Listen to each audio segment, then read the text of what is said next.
Si tu as envie de prendre des pecs et que tu en as marre de stagner, laisse-moi te dire que tu es sur la bonne vidéo. Aujourd'hui, on va regarder pourquoi est-ce que tu n'arrives pas à prendre des pecs et surtout comment réussir à corriger ça. Donc, on va tout d'abord voir ce que tu fais mal et comment faire en sorte d'améliorer tout ce que tu fais actuellement. Donc, je vais te montrer notamment des choses qui m'ont permis de personnellement faire développer mes pectoraux de façon assez importante. En tout cas, tu peux voir ici ma photo quand j'ai commencé la musculation en 2019. J'avais littéralement pas de pecs et j'avais pas du tout une génétique avantageuse ou autre. Et j'ai réussi à extrêmement bien les développer, à bien rattraper ça justement et en faire aujourd'hui un de mes points forts clairement. Donc, je vais te montrer des choses que j'ai appliquées moi-même et qui ont fonctionné pour moi, mais également pour certains de mes clients. Je vais te donner absolument tout ce que je sais, je vais donner un maximum de valeurs applicables, des choses que tu pourras appliquer directement au niveau de ta technique, au niveau du choix des exercices, et tu auras 2 séances offertes en fin de vidéo. Donc reste bien jusqu'au bout, parce que tu pourras les utiliser et toi aussi progresser. Petite présentation rapide, je m'appelle Mathis, je suis bodybuilder naturel. J'ai participé à plusieurs compétitions dans les fédérations ICN et INBA cette saison 2025, en tant qu'athlète naturel bien sûr. Je suis également coach en ligne pour optimiser la prise de muscle des 18-25 ans. Si d'ailleurs tu as des problématiques, on peut en discuter en consultation, c'est offert et directement en description. Et voici plusieurs transformations que j'ai pu avoir avec mes élèves, les résultats écrits en dessous, comme notamment Romain qui a perdu 10 kilos en 10 semaines, Mathéo qui a pris 5 kilos en 3 mois, ou encore Baptiste plus 10 kilos en 5 mois. Je te laisse regarder. Évidemment, les résultats parlent d'eux-mêmes. Voilà, donc pour commencer un petit peu, on va parler de ce que tu fais mal aujourd'hui au niveau de tes exercices de pectoraux. Tout d'abord, 3 erreurs assez fréquentes. Tu accentues trop ta cambrure, c'est-à-dire que tu as le dos extrêmement cambré. C'est clairement une erreur. Les épaules qui sont shruggées, donc beaucoup trop remontées, et finalement tu te sers plus de tes épaules que de tes pecs. Et également les mains trop proches, donc trop serrées, ce qui va plus faire intervenir les triceps. Ces 3 erreurs, donc notamment la cambrure qui va faire redescendre la tension vers plus le bas de tes pecs que la portion que tu veux cibler, c'est une mauvaise technique. Ce sont des erreurs techniques. Également, il est probable que tu as un mauvais choix de tes mouvements. Les séances ne sont pas super bien structurées, donc tu vas avoir des mouvements redondants et des mouvements instables. Donc en termes de choix, c'est pas vraiment ce qu'on veut. Par exemple, tu vas enchaîner un développé couché à la barre avec un développé couché aux haltères, puis une chest press assise. C'est littéralement les mêmes patterns, hein, tout simplement, c'est juste des patterns à plat. Donc il n'y a aucun intérêt de faire ça. Et en plus de ça, un développé couché barre va pas être super stable. Pareil pour les haltères. C'est pas forcément les choix les plus intéressants si tu as du mal à ressentir tes pecs et surtout à les développer. C'est ça qu'il faut retenir. Donc, conclusion, c'est une technique à revoir et des mauvais choix d'exercice et ça peut tout simplement ruiner ta progression. Et si tu regardes cette vidéo, c'est possible que tu aies ce problème-là. Donc, si on combine tout ça à un volume d'entraînement qui est trop bas, donc pas assez de séries, une fréquence basse, donc tu fais les pecs qu'une seule fois par semaine et tu n'as pas une grosse intensité, complètement logique que tu n'aies pas de pecs, c'est pas juste lié à ta génétique. Dis-toi bien ça. Peu importe ta génétique, tu peux progresser. Donc, on va d'abord voir rapidement l'anatomie et la fonction des pectoraux pour comprendre justement ce qu'on va pouvoir mettre en place pour que tu progresses et que tu passes enfin ce palier. Donc, la fonction principale des pectoraux, il y en a plusieurs, mais on va diviser, on va dire, en deux principales. Il y a la flexion d'épaule, donc simplement remonter l'épaule vers le haut, et l'adduction transverse de l'humérus, donc pour raccourcir, simplement que tu rapproches tes avant-bras. Donc, ce qu'on va notamment avoir sur les mouvements de pec deck, c'est pour ça aussi que les mouvements convergents sont intéressants, parce que c'est tout simplement la fonction de tes pectoraux.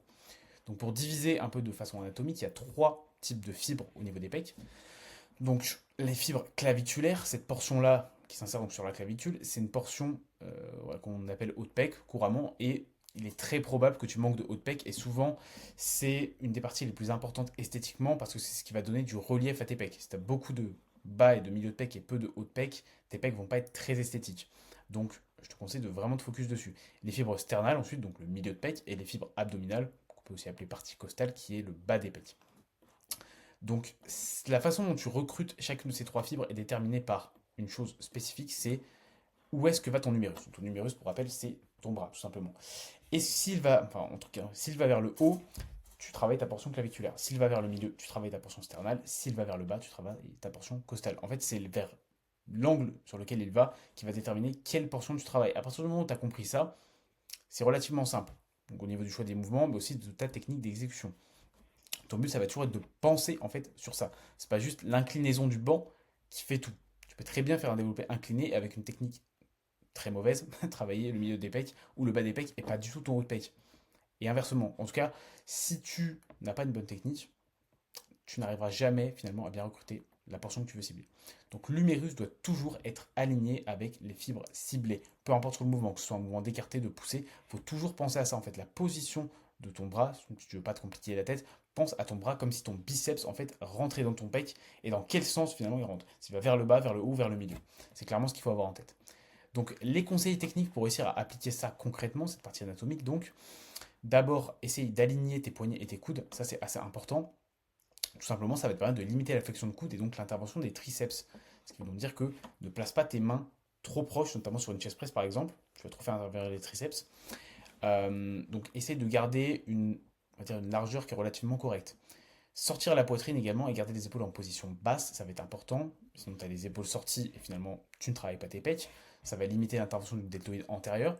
Également, ne pas ponter, c'est-à-dire ne pas avancer ses fessiers dans le siège. Car si tu t'avances et que tu glisses vers l'avant, tu vas déplacer la tension vers le bas. Par exemple, tu vas travailler plus la partie donc, du bas des pecs au lieu de la partie du milieu des pecs. Ce qui n'est absolument pas ce qu'on veut. Également, d'autres petits conseils qui vont être intéressants liés à ça. Avoir le sternum neutre, donc là ça va aussi avec le fait de ne pas ponter, c'est de rester relativement droit. Garder les coudes un peu fermés, donc à 45 degrés pour être dans l'axe des fibres des pecs. C'est toujours mieux qu'avoir les coudes trop ouverts. Et également laisser un peu de liberté aux omoplates, qui pourront se rétracter, donc quand tu descends notamment. Ensuite, en ce qui concerne la création des séances, ça va être très important. Maintenant que tu as les conseils techniques, que tu as compris comment exécuter tes mouvements, comment bien te placer, comment justement éviter de trop recruter les triceps ou le deltoïde antérieur, sachant que ça arrivera. C'est-à-dire que tu vas recruter les triceps ou le deltoïde antérieur. Maintenant, ce qu'on veut, c'est que les pectoraux soient travaillés en majorité. Donc pour créer tes séances, je te recommande de faire 2 séances par semaine. Tu auras une meilleure fréquence et ça te permettra de diviser ton volume et d'être beaucoup plus productif. Ce qu'il faut savoir, c'est que si tu fais, admettons, 10 séries de pectoraux et que tu les divises en deux, tu fais 5 et 5, tu seras bien meilleur les 2 fois à faire 5 que faire une fois 10. Parce que plus tu fais des séries, plus tu accumules du volume, plus la productivité de tes séries va descendre. Donc il faut quand même trouver un juste milieu. Et en plus de ça, la stimulation musculaire 2 fois dans la semaine est toujours plus intéressante. Donc je te conseille également de faire 10 à 20 séries par semaine. Ça peut paraître une fourchette large. Ça va vraiment dépendre des personnes pour le coup. Je te conseille de ne pas non plus te mettre trop de séries. Au-delà de 20, c'est un volume qui n'est pas forcément praticable. Mais tu peux avoir un volume haut sans que ce soit un problème si tu arrives à bien t'entraîner et bien récupérer dessus. Le but, ça va être de diviser ce volume. Tu n'es pas obligé de faire un part égal par séance, mais d'avoir quelque chose, même si par exemple c'est 7 et 5 séries, ou je sais pas, 8 et 6 séries, c'est pas un problème, mais dans tous les cas, diviser ces séries. 5 à 10 séries donc par séance, c'est ce que je recommande, du coup c'est le volume divisé par 2, et réparti sur 2 à 4 exercices. En général, sachant que au niveau du choix d'exercices, on va essayer de placer différents patterns, c'est clairement la chose la plus importante. Donc un pattern ou plusieurs patterns inclinés, privilégiez toujours les mouvements inclinés. On va dire pourquoi ça recrute le deltoïde antérieur. Il y a plus d'intervention du deltoïde antérieur, certes, mais il y a plus d'intervention du haut des pecs. Et le haut des pecs, c'est ce dont tout le monde manque. Je te conseille, si tu fais ce genre de mouvement, soit d'utiliser par exemple une machine, ou si tu fais sur un banc incliné, de l'incliner à 30 degrés. Très important, 30 degrés, c'est le ratio parfait d'inclinaison pour bien travailler son haut de pec, sans que le deltoïde antérieur travaille plus que le haut de pec.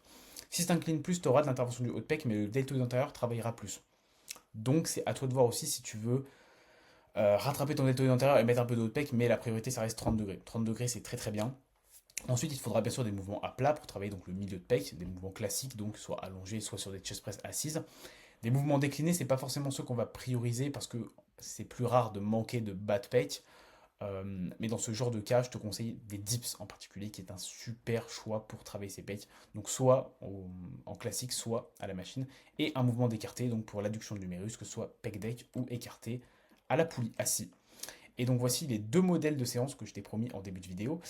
Une séance push-A, donc je t'ai mis un modèle comme si tu pouvais aussi faire les triceps et les épaules. Je te laisse screen si jamais ça t'intéresse. Tac, je te mets ça ici. J'ai également mis les fourchettes de répétition et le nombre de séries. Ça évidemment c'est à modifier à ta guise. Donc une séance avec un modèle, d'abord pec deck, donc d'abord un mouvement d'écarté, ensuite une chest press inclinée et un développé couché guidé. Et sur le push B, c'est un modèle où on commence d'abord par des élévations latérales, ce qui peut aussi être intéressant, avec ensuite des dips, une chest press assise et des écartés inclinés à la poulie. Donc différents types de patterns justement et un ordre d'exercice qui peut te permettre de vraiment progresser. En plus de ça, commencer par de l'isolation, ça te permet de bien rentrer dans ta série et de bien préparer tes groupes musculaires, justement bien préparer tes pecs à la séance qui vient. Donc c'est clairement le type de séance qui personnellement m'a permis de progresser et a également permis à mes élèves de progresser. Et si toi aussi aujourd'hui tu es bloqué dans ta progression, je peux clairement t'aider avec mon accompagnement comme je l'ai fait avec plusieurs de mes élèves, comme tu vois ici Romain, Mathéo, Baptiste ou encore Louis, ils avaient tous des difficultés, on a réussi justement à surpasser ça. Donc si aujourd'hui toi tu es bloqué sur ton plan, que tu ne sais pas forcément quoi appliquer, Tu as une consultation offerte en description. On parlera de tes problématiques, de ce que tu pourrais appliquer, un plan d'action donc adapté à toi et une stratégie vraiment précise. Dans tous les cas, tu repartiras gagnant avec de la valeur. Donc n'hésite pas à réserver directement. Tu peux également t'abonner à mon compte Instagram qui est en description, sur lequel je poste régulièrement du contenu également qui pourra clairement te servir à progresser. N'hésite pas à venir discuter avec moi d'ailleurs si tu as des questions ou que tu as envie d'aborder des points en particulier. Sur ce, je remercie chacun d'entre vous d'avoir regardé cette vidéo et on se dit à très vite pour une prochaine vidéo.